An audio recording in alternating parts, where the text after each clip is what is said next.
আল খিদমা ফাউন্ডেশনের উদ্যোগে আয়োজিত দ্বিতীয় বার্ষিক ওয়াজ মাহফিলের সম্মানিত সভাপতি হযরত মাওলানা আলী আহমদ সাহেব মুহতামিম, যশপুর মাদ্রাসা, বামিশা, কুমিল্লা সদর, দক্ষিণ কুমিল্লা, আজকে আমার আগে গুরুত্বপূর্ণ আলোচনা পেশ করেছেন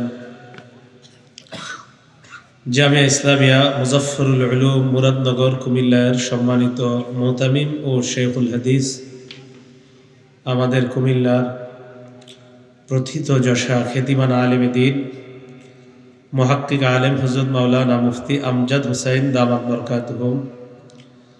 আল্লাহ তার হায়াতে বরকত দান করেন, তার খেদমত আল্লাহ এই জাতির জন্য আরো দীর্ঘায়ী করেন। মাগরিবের পর আলোচনা পেশ করেছেন হযরত মাওলানা ওবায়দুর রহমান হুজাইফি ভাই, খতিব, কড়াইল আদর্শনগর জামে মসজিদ, বনানী, ঢাকা। বাদ আসর থেকে গুরুত্বপূর্ণ আলোচনা পেশ করেছেন স্থানীয় সম্মানিত উলামায়ে কেরাম। সামনে উপবিষ্ট মুসলমান ভাইয়েরা, পর্দার আড়ালের মা বোনেরা, আল্লাহ পাক রব্বুল আলামিনের দরবারে শুকরিয়া আদায় করছি। আল্লাহ আমাদেরকে এই মাহফিলে উপস্থিত হওয়ার তৌফিক দান করেছেন, বলি আলহামদুলিল্লাহ।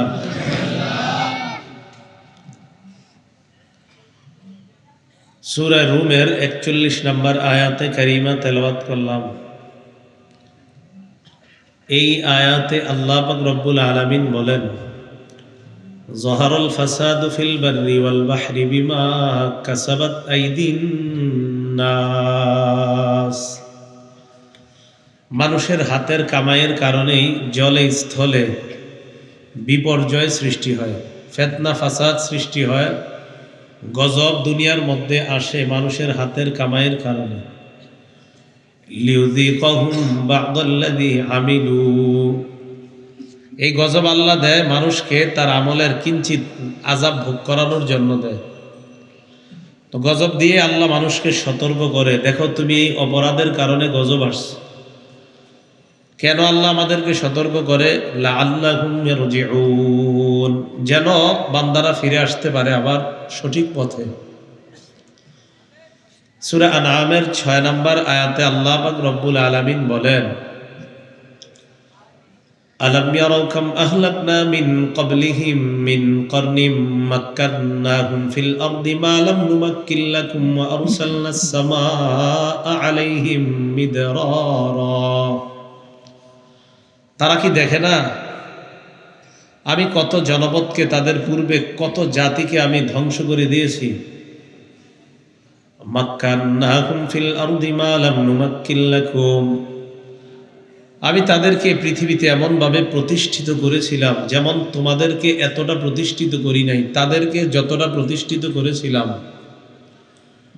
ওয়া আরসালনাস সামাআ আলাইহিম মিদরারা, আমি তাদেরকে মুষলধারে বৃষ্টি দিয়েছিলাম। ওয়াজআলনাল আনহারা তাজরি মিন তাহতিহিম, এই বৃষ্টি দিয়ে আমি এমন নদী নালা তৈরি করে দিয়েছি যা তাদের নিচ দিয়ে প্রবাহিত হয়।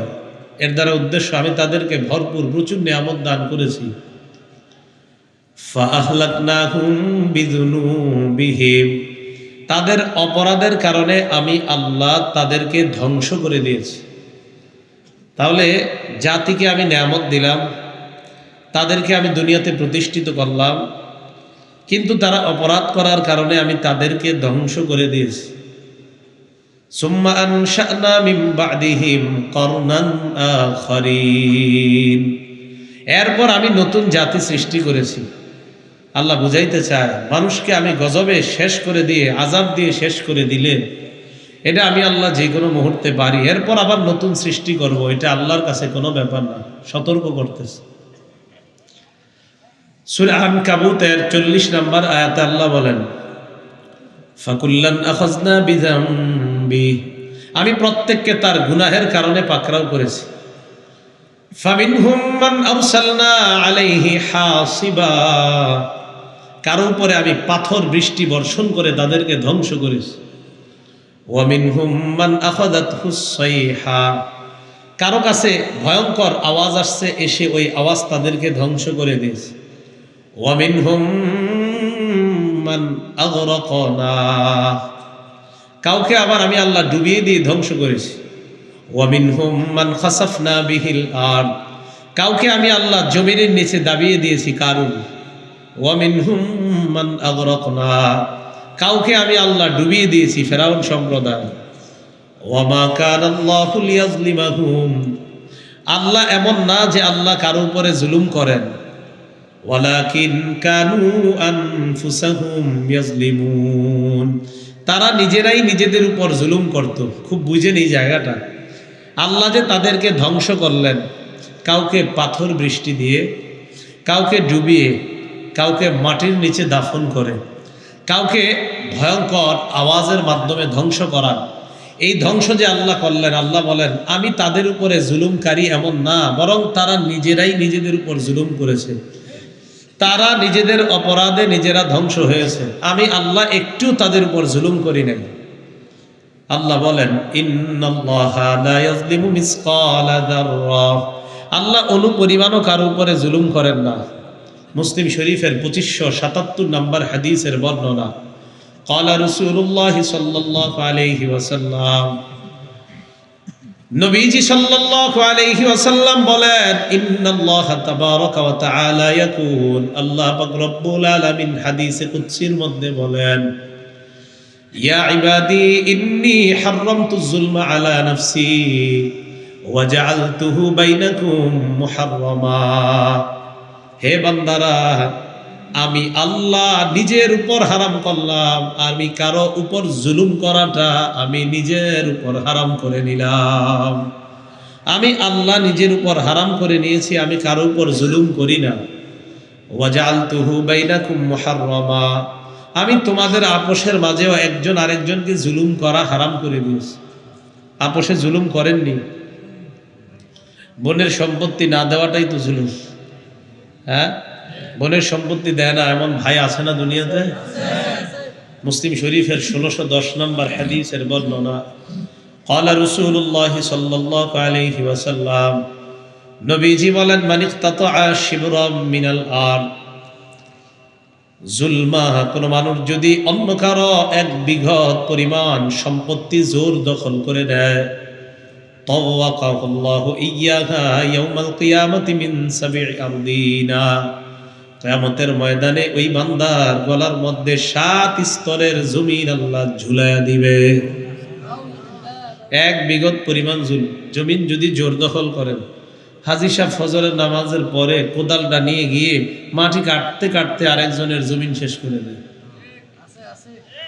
মুসলিম শরীফের হাদিস। ক্বালা রাসূলুল্লাহ সাল্লাল্লাহু আলাইহি ওয়াসাল্লাম, নবীজি বলেন লাআনাল্লাহ মান গায়্যারা মানারাল আরদ, কোন ব্যক্তি যদি অন্য কারো জমিনের নিশানা পরিবর্তন করে দেয়, ওই ব্যক্তির উপর আল্লাহ অভিশাপ দেয়, নাউজুবিল্লাহ। কালকে ছিল আরেকজন সহজ সরল মানুষের জমিন, ফজরের পরে এটা ওনার অংশে চলে গেছে। ঘটনা কি?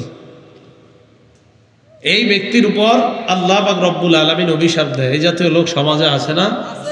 বোনের সম্পত্তি না দেওয়াটা জুলুম, এই কথা মাথায় রাখতে হবে।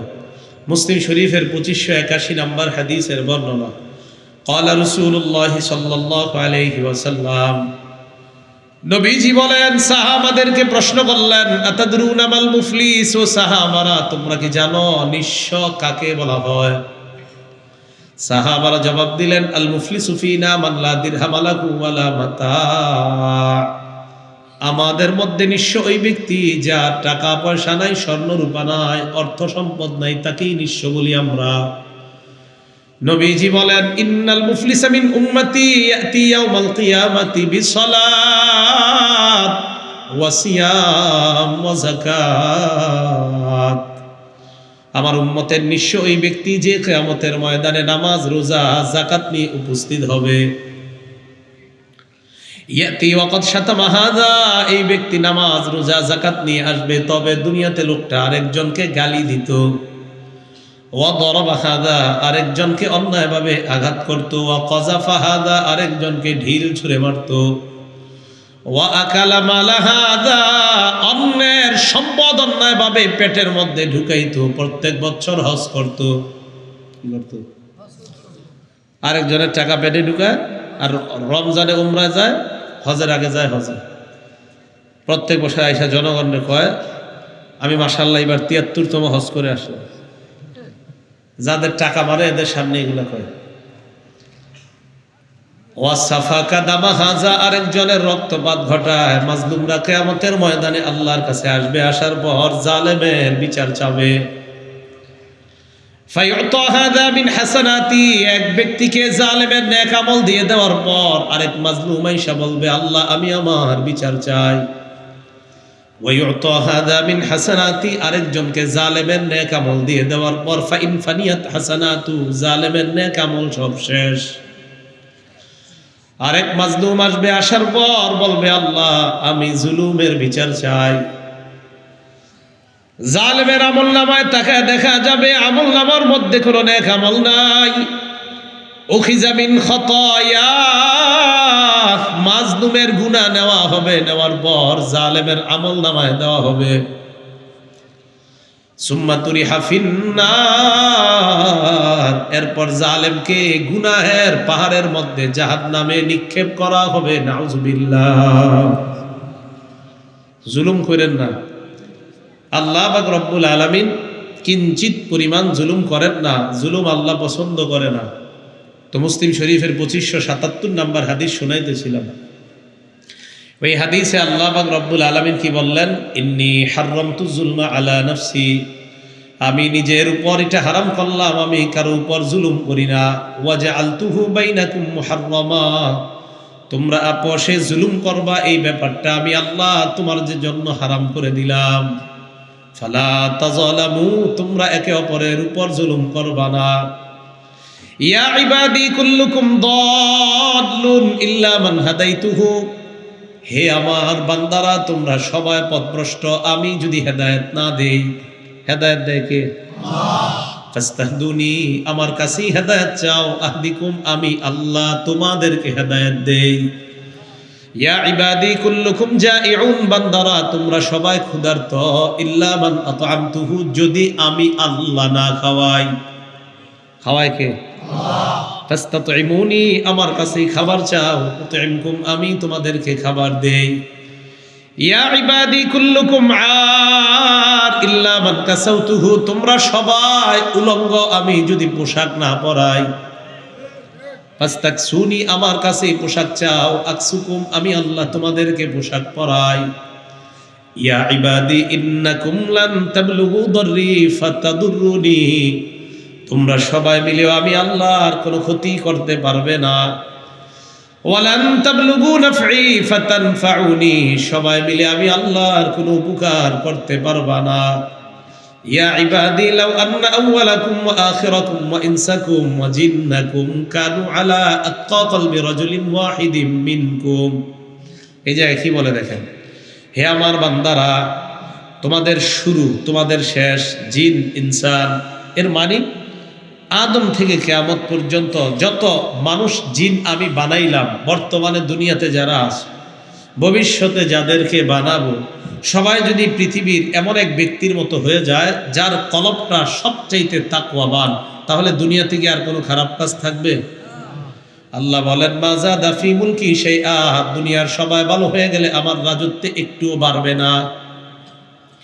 তাহলে আমরা ভালো হইলে লাভ কার?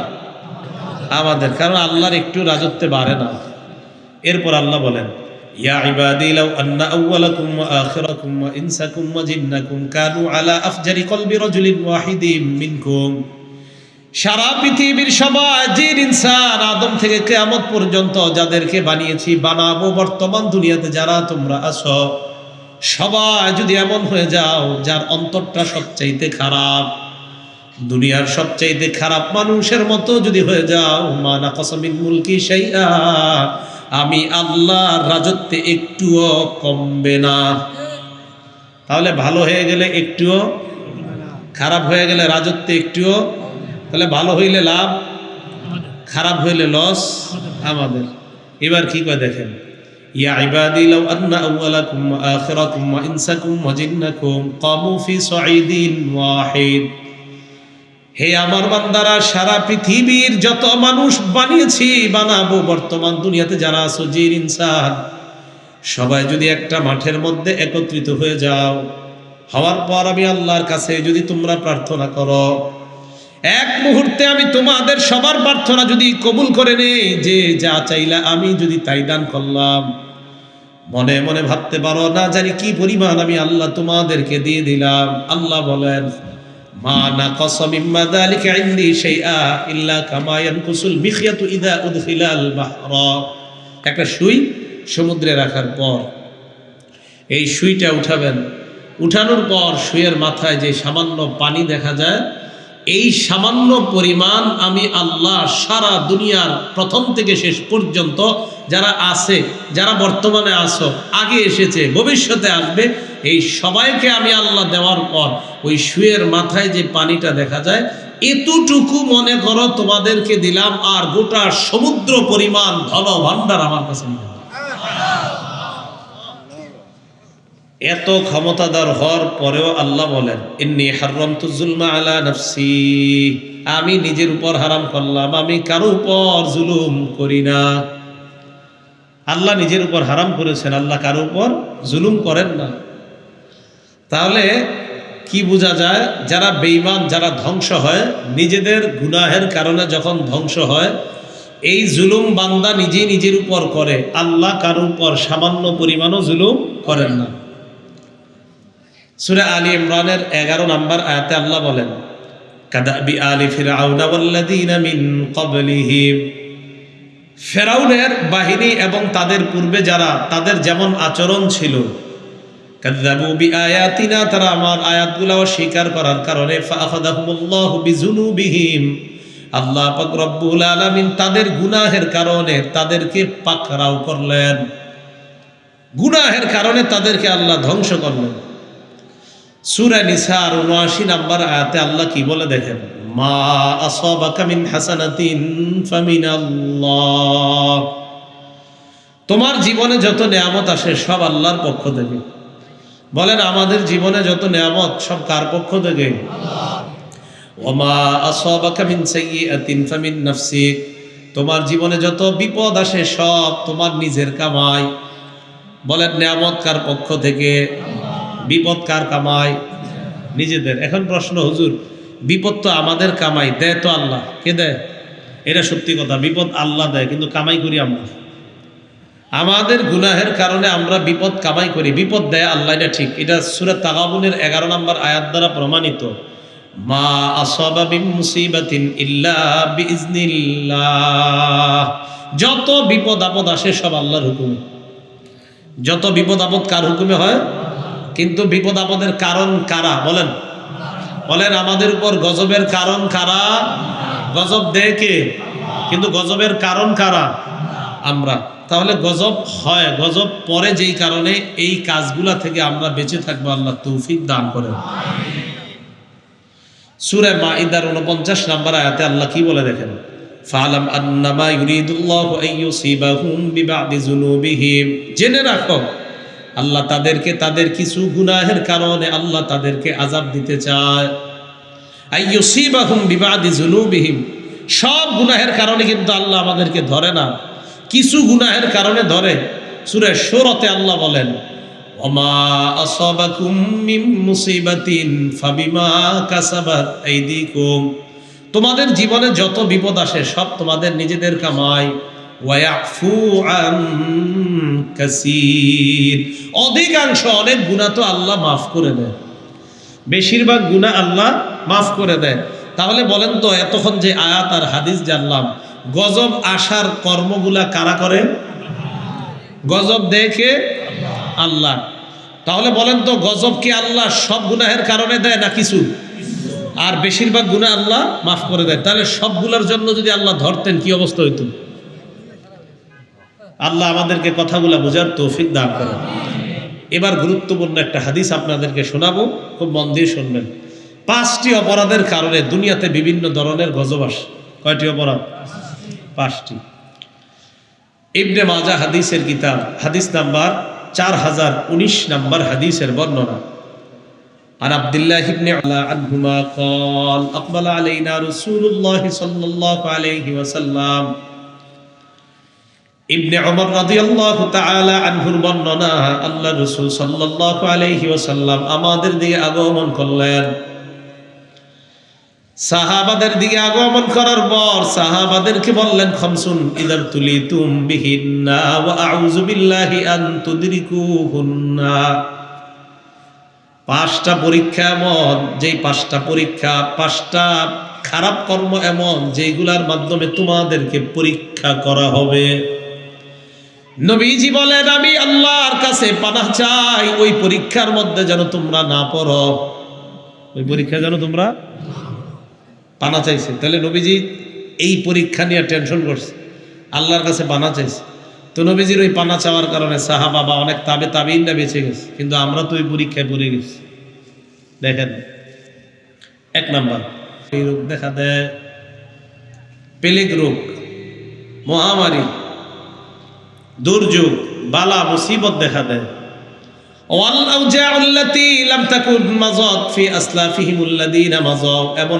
এমন রোগ দেখা যায় যে রোগগুলা অতীত জামানার উম্মতের মাঝে ছিল না। করোনা, ওমিক্রন, সিডর, আইলা, নার্গিস, এই গজব কি আগের মানুষ শুনছে? নবীজি বলছেন, অশ্লীলতা যখন ছড়িয়ে পড়বে তখন তোমাদের উপর এমন এমন গজব আসবে, এমন এমন রোগ বিমারি আসবে যেইগুলার নাম অতীতের জাতি কখনো জানে নাই। ডেঙ্গু আগের জাতি শুনছে? শোনে নাই। চিকুনগুনিয়া আগের জাতি শুনে নাই। তো রাসূল সাল্লাল্লাহু আলাইহি সাল্লাম বললেন, অশ্লীলতা ছড়ায়া বললে বিভিন্ন নামে নামে গজব আসবে। আল্লাহ অশ্লীলতা থেকে আমাদেরকে হেফাজত করেন। এখন আপনারা বলবেন, অশ্লীলতা নবীজি বলছে যদি ছড়িয়ে পড়ে, অশ্লীলতা কি ছড়িয়ে পড়বে ভবিষ্যতে, না পড়েছে? তার মানে এটা আমাদের মধ্যে এই পরীক্ষা আমরা আছি। দুই নাম্বারটা দেখেন তো, সম্ভবত 2 নাম্বারটা বাংলাদেশে নাই। তারপরে বলি, কি বলেন? বলার পর দেখেন বাংলাদেশে আছে কিনা। ওয়ালাম ইয়ানকুসুল মিকিয়ালা ওয়াল মিজান। 2 নাম্বার, যে দেশের মধ্যে ওজনে কম দেয়, মাপে কম দেয়, আছে? আমাদের দেশে এগুলো আছে? যেই দেশের মধ্যে মাপে কম দেয়, ওজনে কম দেয়, ওই দেশের মধ্যে 3টা গজব আসবে। বলেন কয়টা? তাহলে পরীক্ষা নাম্বার 2, এই দ্বিতীয় পরীক্ষায় গজব আসবে কয়টা? 3টা। 1 নাম্বার, ইল্লা উখিযু বিসসিনিন, দুর্ভিক্ষ আসবে। আমাদের দেশে আওয়াজ উঠছে দুর্ভিক্ষ আসতে পারে। সরকারকে আমরা জানাইতে চাই, প্রত্যেকটা বাজারে বাজারে পুলিশ মোতায়েন করা হোক, আর ওই ব্যবসায়ীদেরকে চিহ্নিত করা হোক যারা ওজনে কম দেয়, কারণ তাদের কারণে দুর্ভিক্ষ আসতেছে। কি ঠিক না? ইল্লা উখিযু বিসসিনিন, 1 নাম্বার দুর্ভিক্ষ আসবে। 2 নাম্বার, ওয়াশিদ্দাতিল মাউনা, অর্থনৈতিক অভাব দেখা দিবে। অর্থনৈতিক অভাব, হুজুর ব্যাংক দিন দিন নাকি দেউলিয়া হয়ে যেতেছে, ঠিক না? তো অর্থনৈতিক অভাব দেখা দিবে, এটা হলো দ্বিতীয় গজব। 3 নাম্বার, ওয়াজাউরিস সুলতানি আলাইহিম, জালেম শাসক তাদের উপর চেপে বসবে, এটা 3 নাম্বার। তো মাপে কম দিলে 3টা গজব। 1 নাম্বার দুর্ভিক্ষ আসবে, 2 নাম্বার অর্থনৈতিক অভাব দেখা দিবে, 3 নাম্বার ওই জাতির উপর জালেম শাসক চেপে বসবে। তাহলে দ্বিতীয় পরীক্ষা, এই পরীক্ষা এবং গজব, প্রথম পরীক্ষা এবং গজব, এগুলা থেকে আল্লাহ আমাদেরকে হেফাজত করেন। পরীক্ষা নাম্বার 3, ওয়ালাম ইয়ামনাউ যাকাতা আমওয়ালিহিম। দেখেন তো আমাদের দেশে এটা আসেনি, যেই দেশের মানুষ যাকাত দেয় না, আছে কি দেয় না? যাকাত আসছে 5 লাখ, উনি 1.5 লক্ষ টাকার শাড়ি আর লুঙ্গি কিনা এটি দিয়ে দিছে, আর পেপারে আসছে অমুক শিল্পপতি এরকম মানুষে 1.5 লাখ টাকার লুঙ্গি আর শাড়ি দিছে। এমন নির্লজ্জতাও কিনে আপনার 160 টাকা করে জেনে জেনে পাওয়া যায়, ওগুলো কিনে আনে, আইনে এগুলো দিয়ে দেয়। তাহলে বাকি রইল আরো 3.5 লাখ। কত বাকি রইল?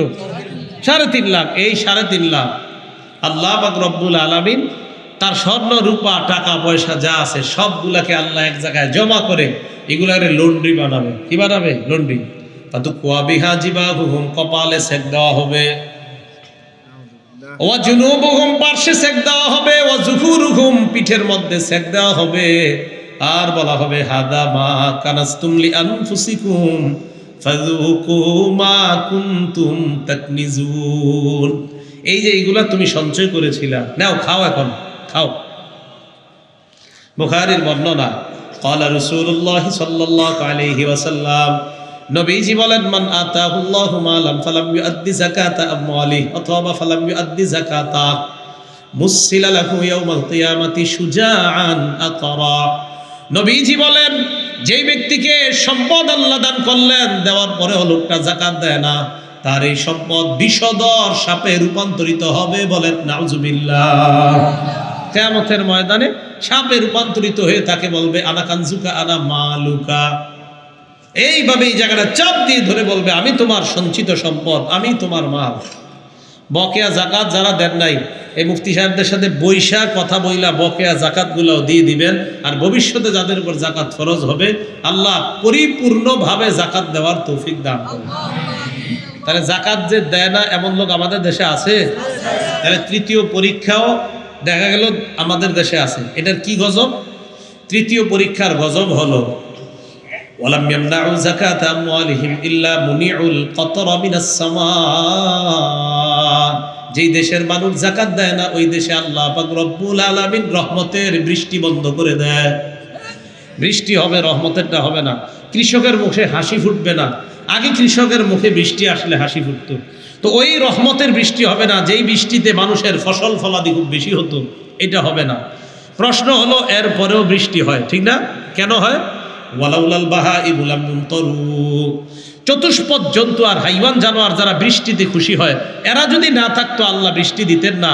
আল্লাহ ওই হাইওয়ান জানোয়ারের কারণে বৃষ্টি দেয়, আমাদের কারণে না। কারণ যেই দেশে যাকাত দেয় না, এই দেশে তো আল্লাহ বৃষ্টি দিতেন না। কেন দেয়? কয় হাঁস, সাপ, আরো কিছু প্রাণী আছে যারা বৃষ্টিতে খুব খুশি হয়, যারা সাঁতার কাটতে পারে, বৃষ্টিতে আনন্দ করে, আল্লাহ তাদের জন্য বৃষ্টি দেয়।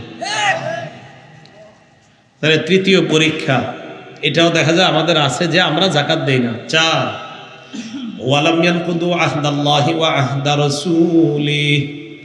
আল্লাহ রাসূলের অঙ্গীকার যারা রক্ষা করে নাই, যারা ভঙ্গ করে, ইল্লা সাল্লাতাল্লাহু আলাইহিম আদুওয়াম মিন গায়রিহিম। যেই দেশের মানুষ আল্লাহ রাসূলের সাথে করা অঙ্গীকার ভঙ্গ করে, ওই দেশে আল্লাহ বহিরাগত শত্রুকে চাপায়া দেয়। বাহিরের দুশ্মন আল্লাহ চাপায়া দেয়। ফাখাযু মা ফি আইদিহিম, তাদের দামি দামি সম্পদগুলা বাহিরের শত্রু ছিনায় নিয়ে নেয়। যে দেশের মানুষ আল্লাহ রাসূলের অঙ্গীকার রক্ষা করে না। দেখেন আল্লাহ কি বলেন। আল্লাহ বলেন, ওয়ামা আতাকুমুর রাসূলু ফাখুযুহু ওয়ামা নাহাকুম আনহু ফান্তাহু। নবী তোমাদেরকে যা দিয়েছে তা গ্রহণ করো। বলেন, নবী যা দিয়েছে তা ধরো। কি করো? তা ধরো, গ্রহণ করো, তা পালন করো।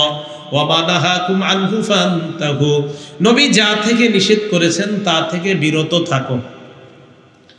আচ্ছা, আপনাদেরকে আমি জিজ্ঞাসা করি, নবী যা করতে বলেছেন তা আমরা করব, নবী এটা অঙ্গীকার আল্লাহর সাথে আমাদের। নবী যা থেকে নিষেধ করেছেন তা থেকে আমরা বিরত থাকব, ঠিক না? এখন দেখেন তো নবীজি সাল্লাল্লাহু আলাইহি সাল্লাম কি নিষেধ করেছেন। একটা নিষেধাজ্ঞার হাদিস শোনাই, ঠিক আছে? আবু দাউদ শরীফের 4015 নম্বর হাদিস। ক্বালা রাসূলুল্লাহ সাল্লাল্লাহু আলাইহি ওয়াসাল্লাম, নবীজি হযরত আলীকে বলে, আলী লা তাকশিফ ফাকিজাকা, তুমি তোমার রান দেখাও না। তাহলে রান দেখাইতে নবী নিষেধ করেছেন। কি দেখাইতে? সবাই বলেন। এই কথাগুলো আলেম ছাড়া অন্যরা জোরে বলবেন। কি দেখাইতে নিষেধ করছে? তো কৃষকরা ক্ষেতের মধ্যে সূর্যেরও রান দেখায়, আমাদেরকেও দেখায়, ঠিক না? শীতকালে খেজুরের রস পাড়ার জন্য যে একটা মুরব্বী উঠে গাছের মধ্যে উঠে কি জানে এটা সাইজ করে, হজরতে এমন ভাবে উঠে উপরে। এক নাম্বার, তুমি তোমার রান দেখাবা না, তাহলে নবী যা নিষেধ করেছেন তা থেকে বিরত থাকা, এটা আমরা অঙ্গীকার করলাম। রান দেখানো হালাল না হারাম? 2, ওয়ালা তানজুর ইলা ফাখিজি হাইয়িন, জীবিত ব্যক্তির রান দেখবা না। বলেন, জীবিত ব্যক্তির রান দেখা হালাল না হারাম? জোরে বলেন তো, আরো জোরে। ওয়ালা ফাখিজি মাইয়িতিন, মরা ব্যক্তির রান দেখা হারাম। যিনি গোসল করাবে উনি ছাড়া অন্যরা দেখবে না। নাটক সিনেমায় যদি জীবিত ব্যক্তির রান দেখা যায়, দেখা হালাল না হারাম? কোন খেলার মধ্যে যদি রান দেখা যায়, ওই রান দেখা হালাল না হারাম? হারাম। তাহলে হাডুডুর মধ্যে রান দেখা যায়, রান দেখা যাবে? আর কোনো খেলা আসেনি? কি খেলা? ফুটবল খেলা রান দেখা যায়? তো হারাম। তাহলে তো জায়গায় জায়গায় মিছিল দিয়ে যে দেখা হচ্ছে, এটা হারাম কাজ হচ্ছে। কি বলেন? তো রসুলের সাথে অঙ্গীকার ঠিক থাকলো না।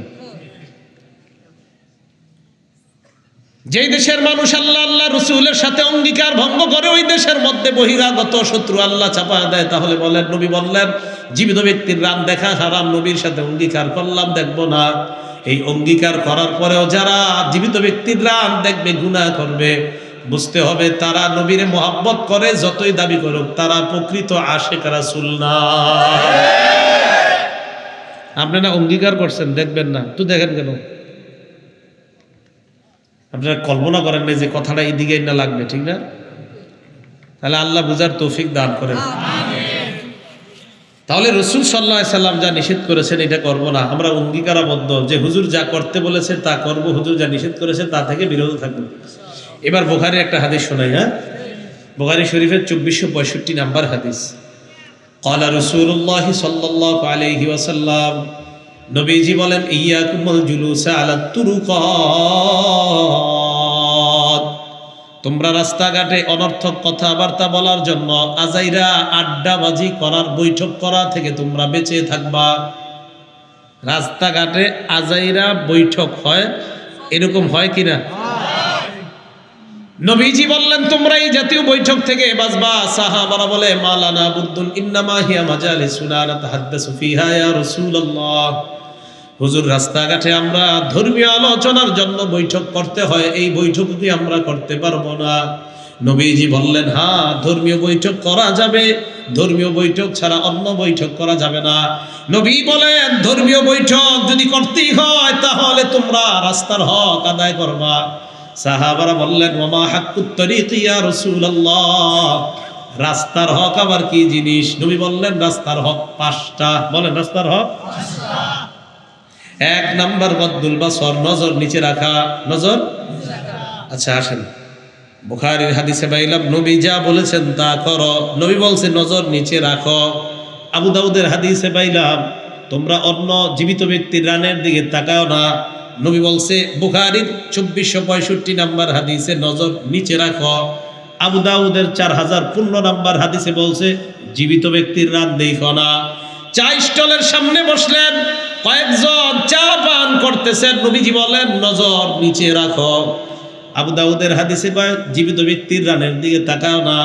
তাহলে বুখারীর হাদিস যদি মানেন তা নজর নিচে রাখা, আবু দাউদের হাদিসে যদি মানেন নজর উপরে না উঠানো। তো চা খাওয়ার সময় যদি সবাই এইভাবে তাকায় থাকেন, এর মানে বোঝা যাবে যতই দাবি করে কয় নামাজ রোজা না করলে কি হবে, ভিতরে নবীর প্রেম আছে, পাক্কা শয়তান। নামাজ রোজা না পড়লে কি হবে? নবীর নাকি প্রেম আছে ভিতরে। অনেকে দাবি করে আর কি, কয় নামাজ রোজা না পড়লে কি হবে, নবীর আসে কেন? আবার অনেকে বিভিন্ন মাধ্যমে কয় এইগুলা করলে নবীর কাছে থাকা যাবে, অথচ হাদিসে বলে অন্যটা। এক সাহাবী নাম রবিয়া ইবনে কাব আল আসলামী, তিনি বলেন, কুনতু আবিতু মা রাসূলিল্লাহি সাল্লাল্লাহু আলাইহি সাল্লাম, নবীজির বাসায় এক রাত্রে ছিলাম। মুসলিমে আছে, আবু দাউদে আছে, মুসলিমের 489 নম্বর হাদিস। রাতের বেলা নবীজিরে আমি ওযুর পানি আগায়া দিলাম। নবীজি আমারে বললেন, সাল, এই আমার কাছে কিছু চাও তুমি। আমি আপনি হইলে আল্লাহ জানে কি চাইতাম। ওই সাহাবী বুদ্ধি করে কয়, ইন্নী আসআলুকা মুরাফাকাতাকা ফিল জান্নাহ, হুজুর আমি জান্নাতে আপনার সাথে থাকতে চাই। নবীজি বললেন, গায়রা যালিকা, এছাড়া কি আর কিছু চাও না? কয় না, আর কিছু চাই না, এই চাই। কি বুদ্ধি সাহাবী! এই কথা বলার পর নবীজি বললেন, একটা আমল করবা বেশি বেশি, তাহলে জান্নাতে আমার কাছাকাছি থাকতে পারবা। তাহলে বলেন তো, নবীর কাছাকাছি জান্নাতে থাকার আমল নবীজি শিখিয়ে দিছে কিনা? নবীজি বললেন, আইন্নী আলা নাফসিকা বিকাসরাতি সুজুদ, বেশি বেশি সিজদা করবা, মানে বেশি নামাজ পড়বা, জান্নাতে আমার তত কাছে থাকতে পারবা। তাহলে দুই কথার কি হলো? নামাজ রোজা না করলেও কি প্রেম আছে, অথচ রাসূল বলতেছে আমার পাশে থাকতে হলে নামাজ পড়তে হবে। আল্লাহ বুঝার তৌফিক দান করেন।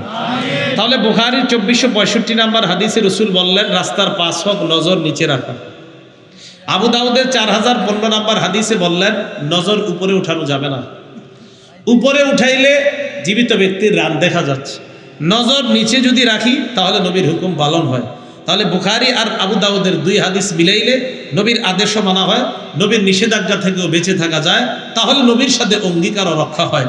যদি নবীর সাথে অঙ্গীকার চা দোকানের সামনে বৈশা রক্ষা না হয়, তাহলে বুঝতে হবে এই আমি আপনি এই দেশে গজব আসার কারণ একটা কাজ করতেছি।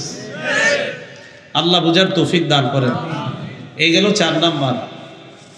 ও রাস্তার হক 5টা বলে ফেলি, মনে রেখেন। 1 নাম্বার নজর নিচে রাখা, 2 নাম্বার ওয়াকাফুল আযা, রাস্তা থেকে কষ্টদায়ক বস্তু সরায়া দেওয়া, 3 নাম্বার ওয়ারাদ্দুস সালাম, সালামের জবাব দেওয়া, 4 নাম্বার ওয়া আমরুন বিল মারুফ, নেক কাজের আদেশ করা, 5 নাম্বার অনাহয়ুন আনিল মুনকার, অসৎ কাজ থেকে নিষেধ করা। এই 5টা হলো রাস্তার হক।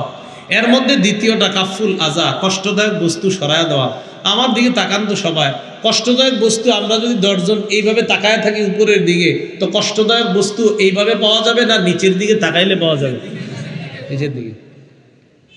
আল্লাহ আমাদেরকে কষ্টদায়ক বস্তু সরানোর তৌফিক দান করুন। কষ্টদায়ক বস্তু সরানোর একটা উপকারিতা আছে। একটা হাদিস শোনামুনি, বুখারী শরীফের 652 নম্বর হাদিস। ক্বালা রাসূলুল্লাহি সাল্লাল্লাহু আলাইহি ওয়াসাল্লাম, নবীজি বলেন, বাইনামা রাজুলুন ইয়ামশি বিতারিকিন ওয়াজাদা হুসনা শাওকিন আলাত তারিক ফাআখারা ফাশাকারাল্লাহু লাহু ওয়া গাফারা লা। কোন বান্দা যখন রাস্তা দিয়ে হাঁটে, হাঁটার সময় যদি কষ্টদায়ক কাটা পেয়ে যায়, ডাল পেয়ে যায়, কলার সিলকা, ইটের টুকরা পেয়ে যায়, রাস্তা থেকে যদি সরায়া দেয়, ওই মুহূর্তে ওই বান্দার উপর আল্লাহ খুশি হয়ে তার আগের গুনাহগুলো মাফ করে দেয়। তাহলে 4 নাম্বার পরীক্ষা, আল্লাহ রসুলের সাথে যে অঙ্গীকার, এটা রক্ষা না হইলে বহিরাগত দুশ্মন আমাদের উপর চেপে বসবে। 5 ওয়ালাম তাহকুম আইম্মাতুহুম বিকিতাবিল্লাহ, যেই দেশের শাসক আল্লাহর কোরআন অনুযায়ী ফয়সালা করে না। কি অনুযায়ী ফয়সালা করে না? কোরআন অনুযায়ী। ওয়ায়াতাখায়্যারু মিম্মা আনজালাল্লাহ, আল্লাহ যা নাজিল করেছে এটা স্বতঃস্ফূর্তভাবে মেনে নেয় না। যেই দেশের শাসক আল্লাহর কোরআন অনুযায়ী ফয়সালা করে না, আল্লাহর নাজিলকৃত বিধান যদি স্বতঃস্ফূর্তভাবে মেনে না নেয়, ইল্লা জাআলাল্লাহু বাসাহুম বাইনাহুম, ওই দেশের মানুষে আল্লাহ যুদ্ধ লাগায়া দেয়, ঝগড়া লাগায়া দেয়। ওই দেশের মানুষে আল্লাহ ঝগড়া লাগায়া দেয়, যুদ্ধ বাধায়া দেয়। আল্লাহ আমাদের সকলকে এই জাতীয় অপরাধ থেকে যেন পুরা দেশের সব মানুষগুলা বাঁচতে পারে, আল্লাহ তৌফিক দান করেন। এবার আসেন, 15টা অপরাধের কারণে দুনিয়াতে গজব আসে। আরেক হাদিসে নবী বলছে, এই হাদিসে বলছে 5টা। তিরমিজি শরীফের এক হাদিসে নবী 15টা অপরাধের কথা বলছে। আমি অপরাধগুলার কথা বলবো, আপনারা বলবেন যে নবী বলছে যদি হয়, আর আপনারা বললেন হয়েছে কি না। তিরমিজি শরীফ 2211 নম্বর হাদিস।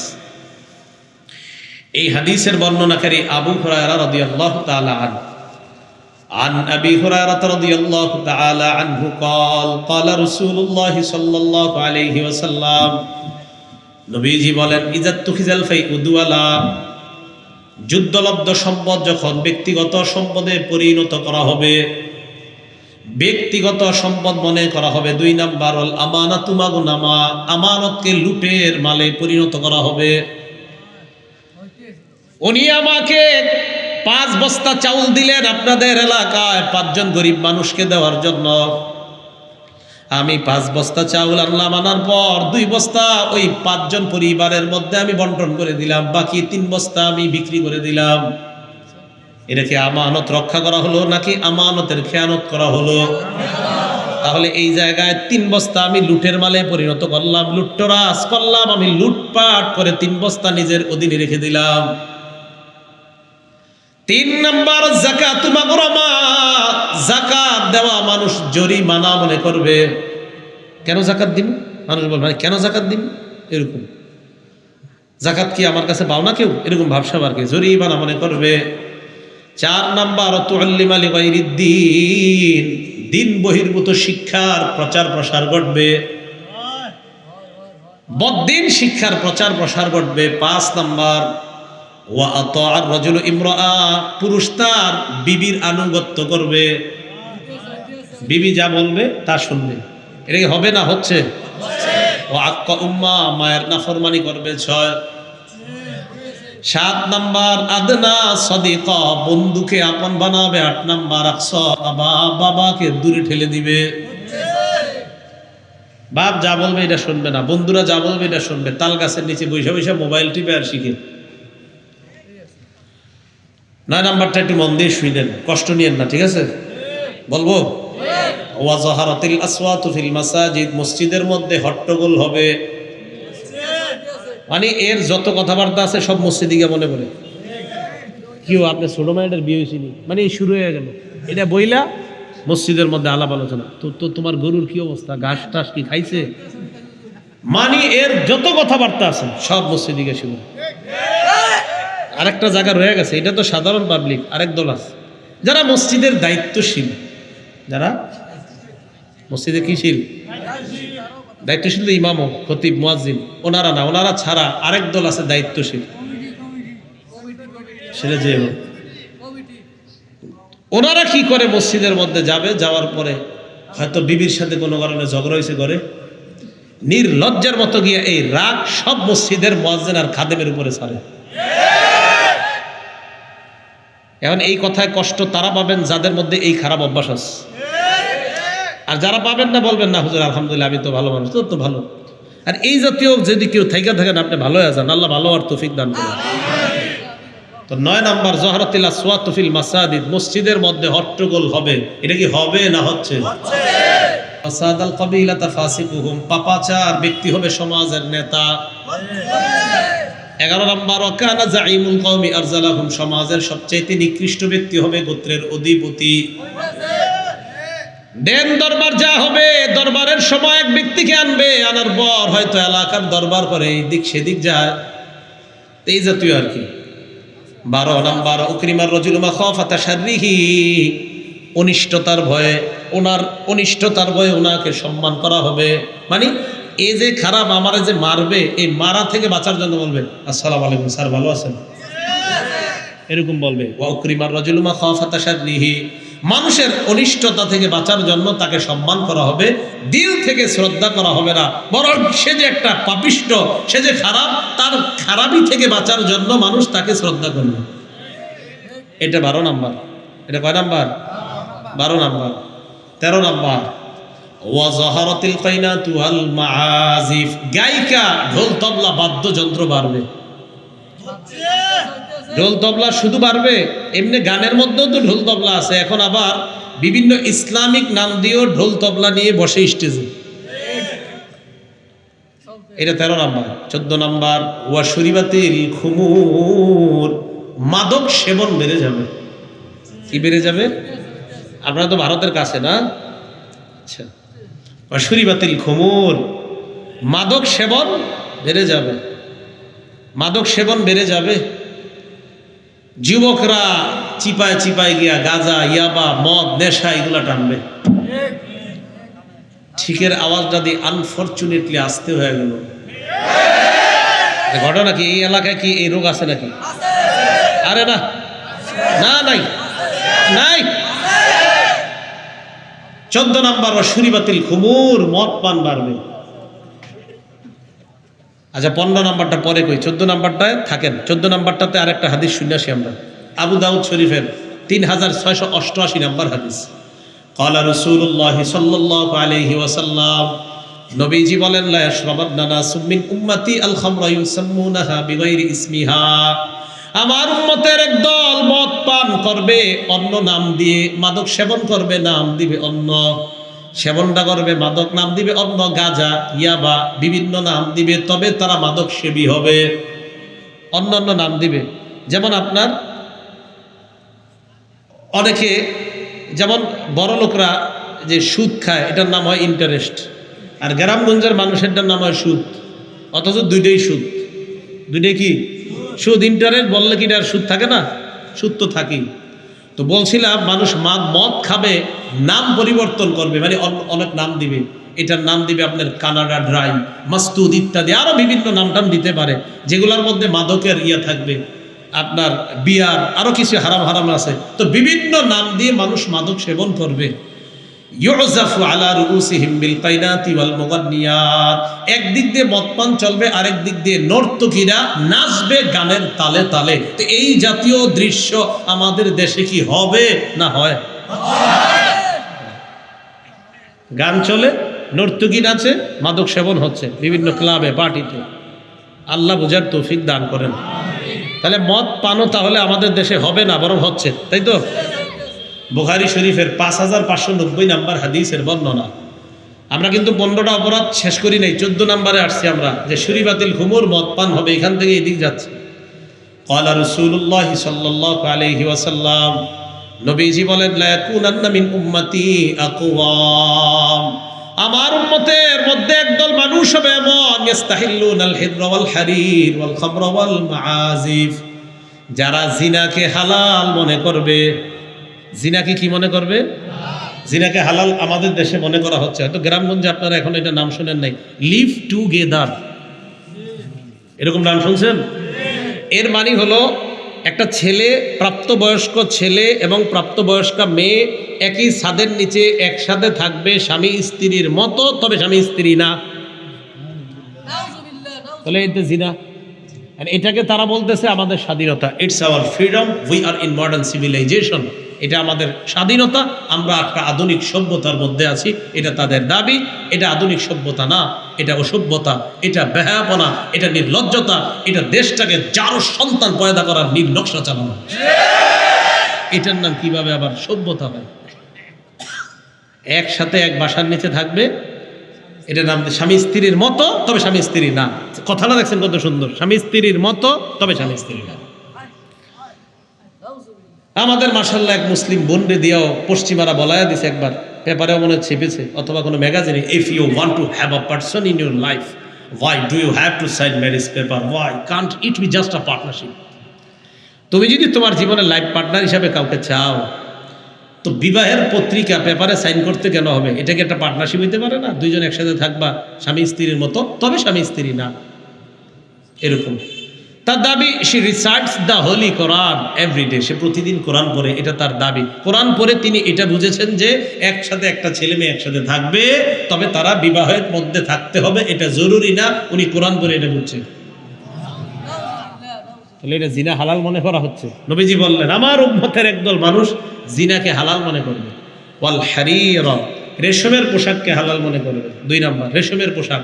আপনারা যারা সিল্কের পাঞ্জাবি কিনেন ঈদের সময়, সিল্কের একটু সাবধানে কিনেন, কিন্তু সিল্কের ভিতরে গোপনে আপনার অনেকে গোপনে এই হারাম কাপড় যাতে আপনি পরেন, রেশম চুপে চুপে ঢুকিয়ে দেয় সিল্কের কাপড়ে। এটা তো হারাম পুরুষের জন্য, এই জন্য সিল্ক ব্যবহার করতেও সাবধানতা অবলম্বন করা। তো 2 নাম্বার আল হারির। 3 নাম্বার ওয়াল খামর, মদকে হালাল মনে করবে আমার উম্মতের একদল। 4 নাম্বার ওয়াল মাআজিফা, বাদ্যযন্ত্র হালাল মনে করবে। তাহলে এই হাদিসে দেখেন 4টা কি ভয়ঙ্কর অপরাধ। জিনাকে হালাল মনে করবে, রেশমকে হালাল মনে করবে, মদকে হালাল মনে করবে, বাদ্যযন্ত্রকে হালাল মনে করবে। বর্তমান যুগে আমাদের অনেকেই বলে, অনেক ভাইয়েরা বলে, গান বাদ্য যে হারাম, এটা হুজুররা কোথায় পেয়েছে? ওনারা যখন এই বক্তব্য দেয় যে গান বাদ্য হারাম, ঢোল তবলা হারাম, এটা হুজুররা কোথায় পাইছে? এটা বলার পর তখন আমাদের খুব সুন্দরভাবে রসুলের কথার উপর আমাদের বিশ্বাস 1000 গুণে আরো বেড়ে যায়, যে 1500 বছর আগে নবী বলে গিয়েছেন, তোমাদের মতো একদল লোক বলবে ঢোল তবলা জায়েজ, এটাকে হালাল মনে করবে। তাহলে বলেন, বাদ্যযন্ত্র হালাল না হারাম? হারাম। আল্লাহ আমাদেরকে মাদক আরো যতগুলো অপরাধ বলা হলো, এ থেকে বেঁচে থাকার তৌফিক দান করেন। তা আবার চলেন তিরমিজির 2211 নম্বর হাদিসে যাই। 14টা অপরাধ বলা হয়েছে। 15 নম্বর, ওয়ালাআনা আখিরু হাদিহিল উম্মাহ আউওয়ালাহা, শেষ জামানার মানুষ পূর্বের জামানার মানুষের অভিশাপ দিবে। 4টা 5টা হাদিস পড়বে, পড়ার পর বলবে ইমাম আবু হানিফা কি বুঝে, এটা বলবে। উনি এই 4-5টা বইরা উনি বুঝছে, কিন্তু ইমাম আবু হানিফা বুঝে নাই। এটা ওনার বুঝ আসছে, মানে ওনার এতটুকু বুঝ আসছে, তবে আবু হানিফা কি বুঝছে, মানে উনি পড়াশোনা কইরা ওনার এই বুঝ আসছে যে আবু হানিফা কি বুঝছে। নাউজুবিল্লাহ বলেন। আমি জানি না এই জাতীয় এলার মানে মরজ, এই জাতীয় রোগ এখনো এই কুমিল্লায় ছড়িয়ে পড়ছে কিনা জানা নেই। যে শেষ জামানার মানুষ আগের জামানার মানুষকে অভিশাপ দিবে। যেমন হুজুর সাহাবাদেরকে অভিশাপ দেওয়ার মতো তো হাজারো লোক, সাহাবাদের ইমাম আমিরে মুআবিয়াকে তো আপনার গালি দেওয়ার লোকের অভাব নাই আমাদের দেশ। আমিরে মুআবিয়া রাদিয়াল্লাহু তাআলা। এই জন্য সাবধান। রাসূল সাল্লাল্লাহু আলাইহি ওয়াসাল্লাম বললেন, এই 15টা অপরাধ যখন হবে, খুব মন দিয়ে শোনেন, যুদ্ধলব্ধ সম্পদ ব্যক্তিগত সম্পদে মনে করা হবে, আমানতকে লুটের মালে পরিণত করা হবে, 3 নাম্বার যাকাতকে জরিমানা মনে করা হবে, 4 নাম্বার বদ্দিন শিক্ষার প্রচার ঘটবে, 5 নাম্বার বিবির আনুগত্য করা হবে, 6 নাম্বার মায়ের নাফরমানি হবে, 7 নাম্বার বন্ধুকে আপন বানাবে, 8 নাম্বার বাবাকে দূরে ঠেলে দিবে, 9 নাম্বার মসজিদে হট্টগোল বেড়ে যাবে, 10 নাম্বার সমাজের অধিপতি নেতা হবে পাপিষ্টরা, 11 নাম্বার বিভিন্ন গোত্রের অধিপতি হবে সবচেয়ে নিকৃষ্ট ব্যক্তিরা, 12 নাম্বার রোল তবলা গায়িকা নায়িকার সংখ্যা বাড়বে, 13 নাম্বার মদ পান বেড়ে যাবে, মাদক সেবন বেড়ে যাবে। কি বেড়ে যাবে? মাদক সেবন, এটা প্রচুর পরিমাণে বাড়বে। 14 নাম্বার এই আরেকটা কি আছে, হ্যাঁ, জিনা, এটাকে হালাল মনে করবে। 15 নাম্বার শের জামানার লোকেরা আগের জামানার মানুষকে গালি দিবে, অভিশাপ দিবে। এরকম যখন হয়, রাসূল সাল্লাল্লাহু আলাইহি ওয়াসাল্লাম বলেন, ফাল্যারতাকিবু ইনদা যালিকা রিহান হামরা, তখন তারা যেন অপেক্ষা করে অগ্নি বাতাসের, গরম বাতাস। কি বাতাসের? গরম বাতাস। আমরা জানেন আগে দেশ গ্রামে যে আরাম বাতাসটা পাওয়া যেত, আস্তে আস্তে কিন্তু এই বাতাসটা পাওয়া যাচ্ছে না। গরমকালে দেখেন এটা গরমের দিকে চলে যাচ্ছে। আগে যে আপনার কৃষকরা খেজুর গাছের নিচে একটা গামছা এইভাবে বালিশ বানায় ঘুমিয়ে যেতে পারতো, যে আরামদায়ক বাতাসটা, এই বাতাসটা দিন দিন পৃথিবী থেকে বিদায় নিচ্ছে। ফাল্যারতাকিবু ইনদা যালিকা রিহান হামরা, অগ্নি বাতাস 1 নাম্বার। 2 নাম্বার ওয়াজালজালা, ভূমিকম্প। ভূমিকম্প কি হবে না হয়েছে? 3 নাম্বার রমাসখা, চেহারা বিকৃত হবে। 4 নাম্বার কসফা, পাথর বৃষ্টি হবে তাদের উপর। এরপরে নবী বলেন ওয়া আয়াতিন তাতাবা, একের পরে এক গজব তাদের উপরে আসতে থাকবে। কানিজামিন বালিন কুতিয়া সিলকুহু তাতাবা, পুতির মালা, পুরাতন বিশাল বড় একটা পুতির মালা যদি ছেড়ে দাও, ছেড়ে দেওয়ার পর এক এক করে পুতিগুলা যেইভাবে মালা থেকে পড়বে, আল্লাহ নবী বলেন তোমাদের উপর একের পর এক গজব এইভাবে আসতে থাকবে। আল্লাহ আমাদেরকে হেফাজত করেন। তাহলে বলেন তো, যে অপরাধগুলার কথা নবীজি বলেছেন, এই অপরাধগুলা কি হবে না অলরেডি হয়ে গেছে? তাহলে গজব অবশ্যম্ভাবী, গজবের অপেক্ষা করাটাই আমাদের জন্য উচিত। তো এই ক্ষেত্রে কি করা? আল্লাহর কাছে দোয়া করা। কেন? হাদিসে আসছে দুআউ ইয়ানফাউ বিমা নাযালা বিমা লাম ইয়ানজিল, দোয়া গজব নাজিল হইলেও কাজ হয়, গজব নাজিল হওয়ার আগেও দোয়া কাজ হয়। তো যেহেতু আমরা শুনতেছি আমাদের দেশে নাকি দুর্ভিক্ষ আসতে পারে, অগ্রিম দোয়া করা, আল্লাহ এই জাতীয় গজব যেন আমাদের উপর না আসে। নাসাই শরীফের 4191 নম্বর হাদিসের বর্ণনা। عن عبد الله بن عمرو بن العاص رضي الله تعالى عنهما قال قال رسول الله صلى الله عليه وسلم, আব্দুল্লাহ ইবনে ওমর রাদিয়াল্লাহু তাআলা, আব্দুল্লাহ ইবনে আমর ইবনুল আস রাদিয়াল্লাহু তাআলা আনহুর বর্ণনা। নবীজি বলেন, ইন্না উম্মাতাকুম হাদিহি ক্বাদ জুইলাত আফিয়াতুহা ফি আউয়ালিহা, আমার উম্মতের প্রথম দিকের যারা তারা নিরাপদ, তারা স্বস্তিতে থাকবে। উম্মতের প্রথম দিকের যারা তারা স্বস্তিতে থাকবে, তারা নিরাপদ। কি কয় দেখেন, ওয়াসায়ুসিবু আখিরাহা বালাউন ওয়া উমুর, শেষ জামানার উম্মতের উপর একের পর এক গজব আসতে থাকবে। ফাতাজিউ ফিতনাতুন ফায়ুরাক্কিকু বাদুহা বা'দা, একটা ফিতনা আসার পর এই ফিতনা আরেক ফিতনাকে দুর্বল করে দিবে। এর মানে একটা গজব আসার পর পরের যেটা আসবে এটা আরো ভয়ঙ্কর হবে। করোনা আসছে না, এরপরে যে গজব আসবে এটা করোনার চেয়ে ভয়ঙ্কর হবে। উপায় কি? উপায় হলো অপরাধ ছেড়ে দেওয়া। যদি অপরাধ না ছাড়ি আমরা, তো গজব আগেরটার চেয়ে আরো ভয়ঙ্কর আসবে। সোজা কথা। নবীজি বলেন ইমানদারদের কি করণীয়? তাহলে গজব আসলে আমাদের কি করণীয়? আমাদের করণীয় হলো, নবীজি সাল্লাল্লাহু আলাইহি সাল্লাম বলছেন, ফালতাতি মানিয়াতুহু ওয়া হুয়া ইউমিনু বিল্লাহি ওয়াল ইয়াউমিল আখির, অথবা ফালতাতি মাউতাতুহু, কিছু নুসখা মানিয়া, যে ওই ব্যক্তি তোমরা যারা মৃত্যুবরণ করবা গজবের সময়ও, ওই ফিতনা ফাসাদের সময় যারা মরবা, তোমরা যেন এমন অবস্থায় কবরে আসতে পারো যে তুমি আল্লাহকে মানো, আখিরাত মানো, তথা ইমানদার হয়ে যেন কবরে যেতে পারো। এই চেষ্টা ওই জামানায় তুমি করা। তিরমিজি শরীফের 2260 নম্বর হাদিসে আসছে, নবীজি বলেন ইয়াতি আলা নাসি জামান আস-সাবিরু ফীহিম আলা দীনিহি কাল কাবিজি আলাল জাম। এমন একটা সময় আসবে মানুষের উপর, যে জামানায় ইমানের উপর ধৈর্য ধারণ করা জ্বলন্ত অঙ্গার মুষ্টিবদ্ধ করে রাখা ব্যক্তির মতো হবে। ওই জামানাটাকে আসবে না চলতেছে? আবু দাউদ শরীফের 4341 নম্বর হাদিসে রাসূল বলেন লিল আমিলি ফীহি আজরু 50 রাজুলা। ওই জামানায় একজনে আমল করলে আল্লাহ তাকে 50 জনের সওয়াব দান করবেন। এক সাহাবী প্রশ্ন করলেন, হুজুর আজরু 50 মিনহুম, ওই জামানার 50 জনের সওয়াব মানে এই যে আমরা যে জামানায় আছি আমাদের 50 জনের সওয়াব? নবীজি বললেন না, বাল আজরু 50 মিনকুম, তোমরা সাহাবারা 50 জন আমল করলে যে সওয়াব, ওই জামানার আমার এক উম্মতকে তোমাদের 50 জনের সওয়াব দেওয়া। তো এই সময় আমাদের কি করণীয়? আমল করা, ইমানের উপর অটল থাকার চেষ্টা করা। তাহলে বলেন তো, দুনিয়াতে গজব আসে, ওই আগের কথাগুলো আসেন, গজব দেয় কে? কারণ কারা? আচ্ছা, গজব দেয় কে? গজবের কাজ করে কারা? আমরা। তাহলে আমরা গজবের কাজগুলো করব না। যেই কাজে গজব আসে দুনিয়াতে, এই কাজগুলো আমরা করব না। আল্লাহ পাক রব্বুল আলামিন আমাদের সকলকে, বিশেষ করে আমাদের যুব সমাজ যারা মাদক, ইয়াবা ইত্যাদি নেশায় যারা মত্ত হয়ে গিয়েছেন, আল্লাহর ভয়ে যেন আল্লাহ সকলকে এই ভয়ঙ্কর অপরাধ কর্ম থেকে ফিরে এসে আল্লাহর দিকে আমরা ফিরে যেতে পারি। আল্লাহ তৌফিক দান করেন। আমিন ওয়া আখিরু দাওয়ানা আনিল হামদুলিল্লাহি রাব্বিল আলামিন।